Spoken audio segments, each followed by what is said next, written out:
Hello everyone, आज हम वापस से देखने वाले हैं हिंदी साहित्य के ऑब्जेक्टिव क्वेश्चंस। तो ये आपका इसके पहले के वीडियोस अपलोड हैं, प्लेलिस्ट में देख सकते हैं, एनटीए यूजीसी नेट जेआरएफ। तो उसके हम यहाँ पे वीडियोस देख रहे हैं ऑब्जेक्टिव के। ठीक है, नेक्स्ट क्वेश्चन हमारा है 52, हजारी प्रसाद द्विवेदी के नाखून क्यों बढ़ते हैं। निबंध के अनुसार मानव शरीर का अध्ययन करने वाले किन वैज्ञानिकों का निश्चित मत है कि मानव चित्त की भांति मानव शरीर में भी बहुत सी अभ्यासजन्य सहज वृत्तियां रह गई हैं। यानी कि आपको पता ही है नाखून क्यों बढ़ते हैं, ये जो निबंध है तो ये लिखा किसने, हजारी प्रसाद द्विवेदी ने, जो अभी लास्ट भी वीडियो में ये मैंने समझाया था। ठीक है, तो यहाँ पे जो मानव शरीर पर जिन लोगों ने अध्ययन किया है, जिन लोगों ने रिसर्च किया है इंसान के शरीर पे, तो उसमें से कौन से वैज्ञानिकों का, किन वैज्ञानिकों का निश्चित मत है कि मानव चित्त की भांति, जैसे मानव का चित्त है उसी की तरह मानव शरीर में भी बहुत से अभ्यास जन्य यानी कि जो कि वो, जैसे हमारे दिमाग में कई चीज़ें हम मतलब आदतन करते हैं ना, कोई चीज़ जो हमारी आदत होती है वो हम करते जाते हैं वो शुरू से लेकर अब तक वो कर रहे हैं। ठीक है, जैसे हम देखते हैं कि हमारे अंदर का जो इमोशंस हैं, चाहे वो गुस्सा हो, प्रेम हो, हर्ष, विषाद, ये सब जो हमारे अंदर इमोशंस है वो शुरू से लेकर अभी तक वो चीज़ें चलती आ रही हैं। तो वो कौन सा हो गया, वो हमारा हो गया मानव, यानी कि मानव चित्त। वो क्या हो गया, मानव चित्त। किसी के ऊपर गुस्सा करना, किसी के ऊपर खुश हो जाना, अच्छी चीज़ जो हमारे लिए अच्छा किया उसके उसके ऊपर खुश हो जाना, जो हमारे अगेंस्ट किया उसके लिए बुरा हो जाना, ये क्या है, मानव चित्त का है। यानी वो आदतें हैं जो शुरू से लेके अभी तक इंसान का जो पहले था वो अभी भी, वो चीज़ें अभी भी इंसान के ब्रेन में अभी भी है, इंसान के शरीर में है। उसी तरीके से हमारे शरीर में भी बहुत सारे अभ्यास जन, यानी जो पहले थी अभी भी हैं, सहज वृत्तियाँ रह गई हैं। ये कौन से वैज्ञानिकों ने बोला है, मनोवैज्ञानिक ने बोला है, रसायन वैज्ञानिक ने बोला है, प्राणी वैज्ञानिक ने बोला है, या भौतिक वैज्ञानिक ने बोला है। तो करेक्ट ऑप्शन होगा इसका सी, प्राणी वैज्ञानिक। नाखून क्यों बढ़ते हैं, या निबंध क्या है कि मतलब कि हमारे नाखून हम काट देते हैं फिर भी बढ़ाता है, फिर काट देते हैं फिर बढ़ाता है, तो ये ऐसा क्यों है। तो जैसे हमारे चित्त वाली बात है, कोई चीज़ हम उसे ख़त्म नहीं कर पाए अभी तक, जो पहले था इंसान, जैसे मैंने आपको बताया कि जो इमोशंस होते हैं इंसानी, वो पहले भी था आज भी है। ठीक है, पहले भी बहुत सारी चीज़ें हमारे जो था हमारे पूर्वजों में था वो अभी भी है। तो ऐसे ही हमारा क्या है, नाखून की बात है, इसे हम काट देंगे तो बढ़ाएगा, काट देंगे तो बढ़ाएगा। ये निबंध है और थोड़ा सा कॉम्प्लिकेटेड भी निबंध है ये। तो ये किसने बोला है, प्राणी वैज्ञानिक। जो ये बोला किसने, प्राणी वैज्ञानिक ने बोला है। नेक्स्ट देख रहे हैं अभी मिलान वाला। अब यहाँ पे देखिए ऑप्शंस गिवन है। भारतेंदु हरिश्चंद्र, उनका कौन सा रचना है, जयशंकर प्रसाद, उनका कौन सा है, उपेंद्रनाथ अष्ट, लक्ष्मी नारायण लाल।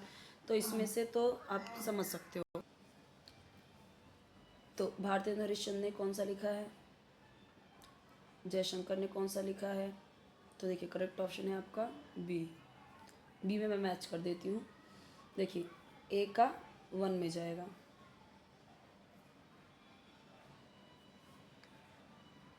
सॉरी ये नहीं हो सकता क्योंकि रॉन्ग है, इनका ये नहीं है।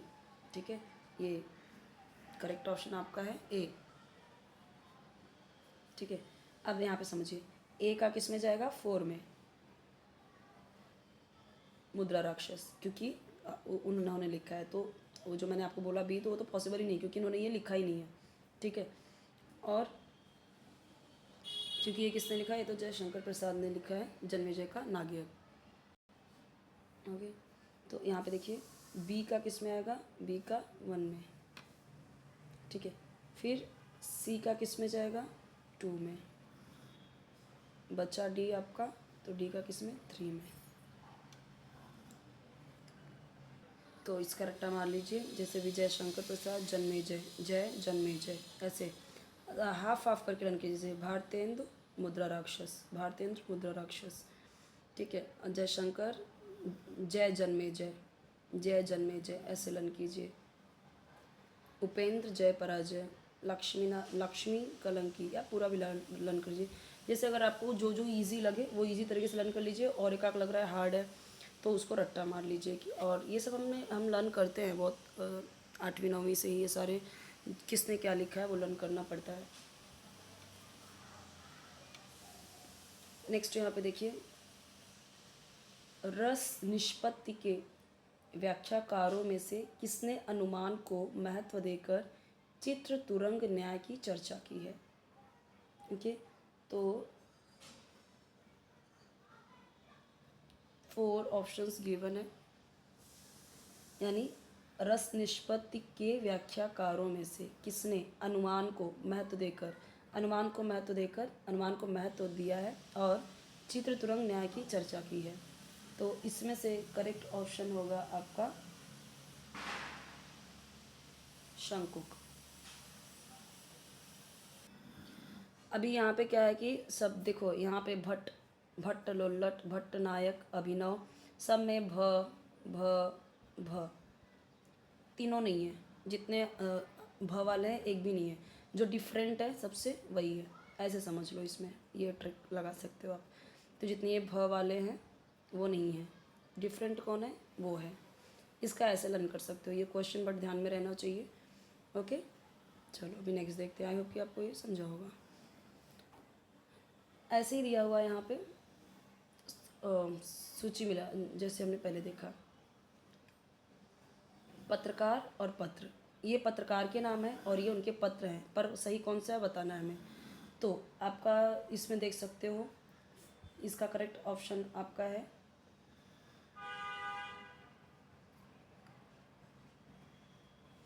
ओके। मैच करते हैं अभी। जैसे देखिए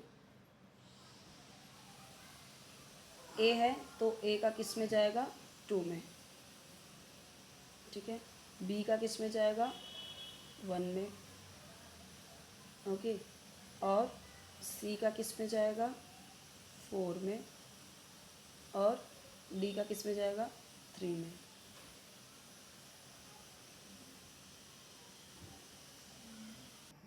तो ये भी रट्टा मार लीजिए। जुगल किशोर उद्दंड मार्तंड, दुर्गा प्रसाद मिश्र उचित वक्ता, मदन मोहन मालवीय अभ्युदय, माधव राय सप्रे छत्तीसगढ़ मित्र। तो ये लर्न कर लीजिए, ये लर्न करना पड़ेगा आपको। इसका शॉर्ट फॉर्म ऐसे बना सकते हैं, जैसे क्योंकि कई सारे अगर ऐसे आ जाएंगे तो थोड़ा सा प्रॉब्लम हो सकता है लर्न करने में।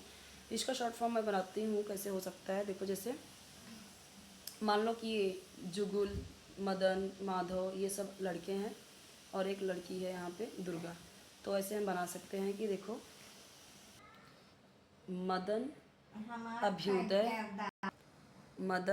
अभ्युदय माधव मित्र, यानी कि मदन अभ्युदय माधव के मित्र हैं, ठीक है, ऐसे समझिए।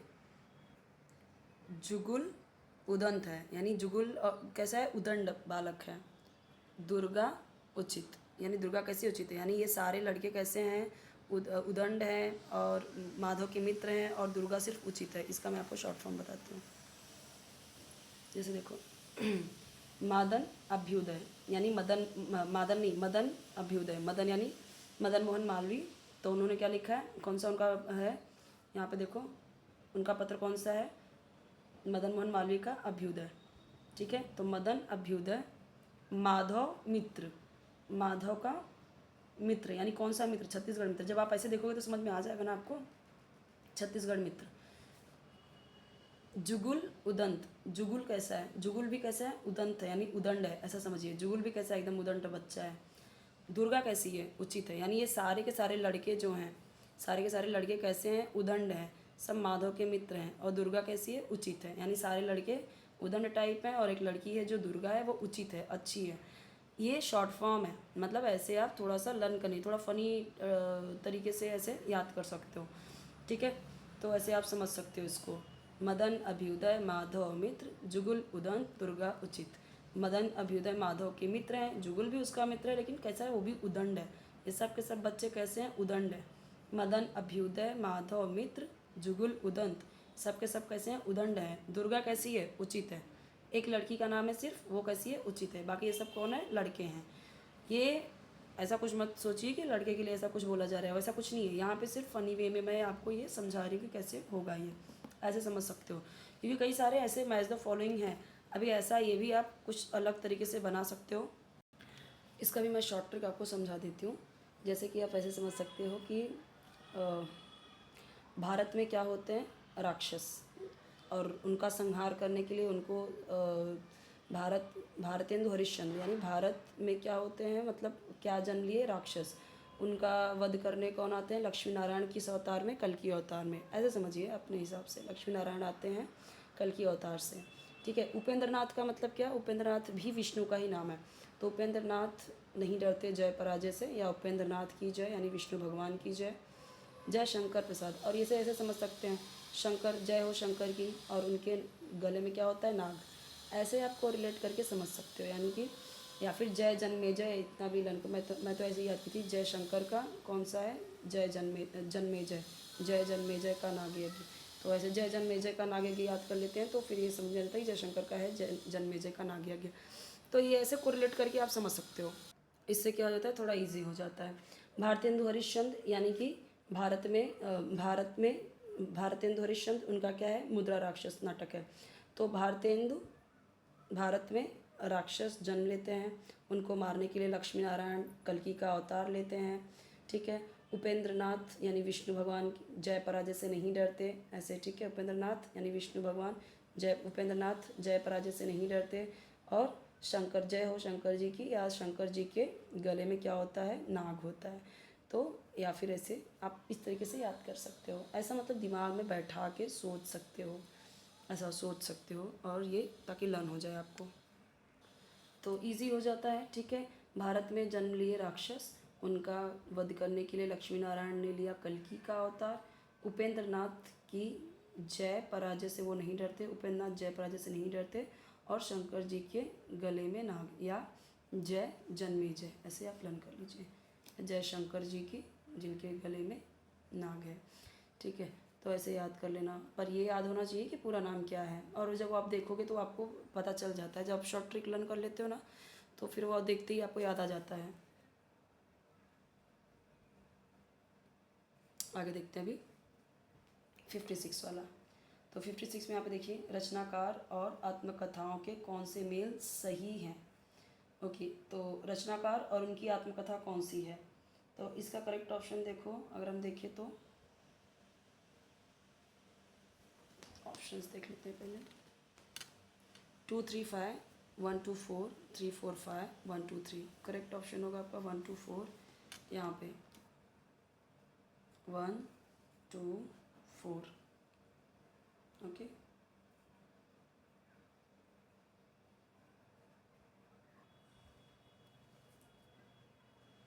तो संपादक के 25 वर्ष देवी दत्त शुक्ल ने लिखा है, ये उनकी आत्मकथा है। ठीक है। देवी दत्त शुक्ल ने क्या लिखा है, संपादक के 25 वर्ष। फिर सेकंड क्या है, 60 वर्ष एक रेखांकन, यानी सुमित्रानंद पंत ने क्या लिखा है, 60 वर्ष एक रेखांकन।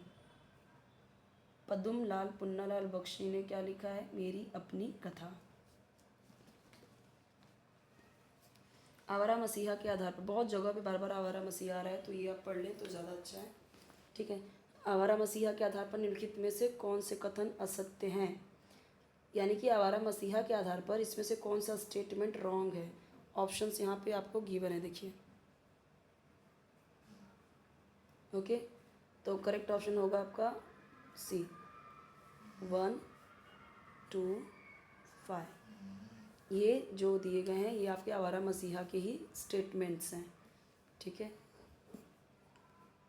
तो यहाँ पे ध्यान दीजिए कि क्या बोला गया है, असत्य हैं। हाँ, तो जो असत्य है वो बताना है।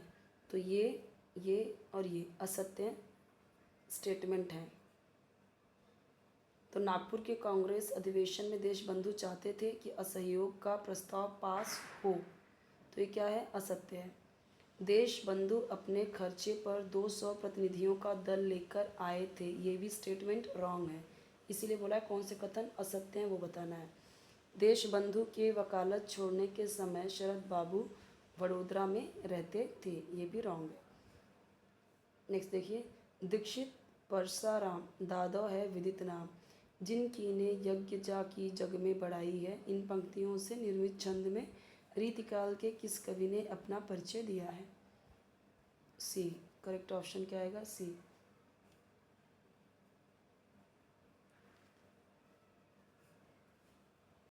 तो आपको ये समझना है कि ये जो पंक्तियाँ हैं, इस पंक्ति में निर्मित छंद में रीतिकाल के एक कवि हैं जिन्होंने अपना परिचय इसमें दिया है। तो कौन है ये? सेनापति हैं। ठीक है। अब जैसे आप परशुराम को जानते हैं, तो परशुराम कैसे थे? बहुत ही बड़े योद्धा थे ब्राह्मण होने के बावजूद। तो कैसे हैं? दीक्षित हैं, मतलब पारंगत हैं शस्त्र शास्त्र दोनों में। तो दीक्षित परशुराम एक सेनापति की तरह हैं। कैसे हैं? सेनापति की तरह भी हैं। ऐसे लर्न कर लीजिए कि वो शास्त्र में तो पारंगत हैं, पर एक सेनापति की तरह वो शस्त्र में भी, यानी शस्त्र चलाने में भी वो निपुण है। तो किस तरीके से हैं दीक्षित परशुराम? दीक्षित परशुराम कैसे हैं? सेनापति की तरह हैं। ऐसे याद करिए। तो दीक्षित परशुराम कैसे हैं? जिनका बहुत विदित नाम है, उनका नाम बहुत बड़ा है, जिन्होंने यज्ञ, जिनकी ने यज्ञ जाकी जग में बढ़ाई है, जिन्होंने यज्ञ किया है और जग में उनकी बहुत बड़ाई है। तो वो कौन है? दीक्षित परशुराम है। और जो किस तरीके का है? सेनापति की तरह है, मतलब युद्ध में भी निपुण है। तो सेनापति कैसे होते हैं? युद्ध में निपुण होते हैं, इसके लिए उनको आगे रखा जाता है सेनापति को, है ना। तो दीक्षित परशुराम कैसे? दीक्षित हैं किसमें? लड़ाई में, परशुराम। और इसीलिए वो क्या है? सेनापति की तरह है लड़ाई में। ऐसे समझिए। अब यहाँ पे देखिए दिया गया है, गुरुपदेशात् धियेतुम शास्त्रम जड़धियो अप्लव्यम। ओके, तो ये देखिए सारे के सारे क्या हैं? संस्कृत के हैं। ये पंक्तियाँ हैं, संस्कृत की पंक्तियाँ। ये उसके रचनाकार हैं, सारे संस्कृत के ही रचनाकार हैं यहाँ पे। तो देखिए जैसे गुरुपदेशात् ध्येतुम शास्त्रम जड़धियो अप्यलम कवित्व बीजम प्रतिभानम न विद्यते यद्यपि पूर्ववासना गुणानुबंधी प्रतिभानमद्भुतम अव्युत्पत्तिकृतो दोष शक्त्या संव्रियते कवे। अब ये 4 दिए गए हैं और उसमें से उनके रचनाकार के नाम दिए गए हैं। तो कौन सा सही है?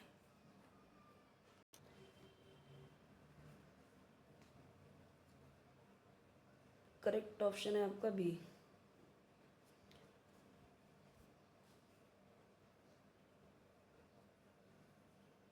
जैसे ए का 2, बी का 4, सी का 1,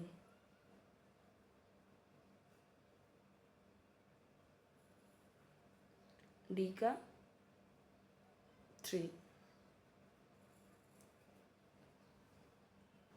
सो यहाँ पे हमारा ये ख़त्म होता है। ठीक है, ये वाला पेज। नेक्स्ट पेज हम देखेंगे नेक्स्ट वीडियो में। ये देखो, ये भी आप ऐसे लर्न कर सकते हो कि जैसे जो इनिशियल वर्ड्स हैं उससे लर्न करें। जैसे इसका ऐसे देखो, गुरुपदेश भाम प्रतिभानम वामन, इस तरीके से याद कर लीजिए। या फिर इनिशियल लेटर कवित्व जहाँ से स्टार्ट हो रहा है, कवित्व बीजम वामन गुरुपदेश भाम, इस तरीके से स्टार्टिंग का थोड़ा सा और वो लर्न कीजिए। उसके साथ में ही रचनाकार का भी नाम याद कीजिए, इससे जल्दी होगा याद। ठीक है, तो चैनल जरूर सब्सक्राइब कर लीजिए, वीडियो लाइक कीजिए, फ्रेंड्स के साथ शेयर कीजिए अपने। और कोई भी वीडियो चाहिए कमेंट सेक्शन में बताइए, जैसे कि आपको ग्रामर से रिलेटेड कोई टॉपिक चाहिए। अभी नेक्स्ट जो पेजेस हैं तो हम देखें नेक्स्ट वीडियो में। ओके, बेल आइकन प्रेस कर लेना ताकि जब भी नई वीडियो अपलोड करूँ तो आपको उसका नोटिफिकेशन ईजिली मिल जाए।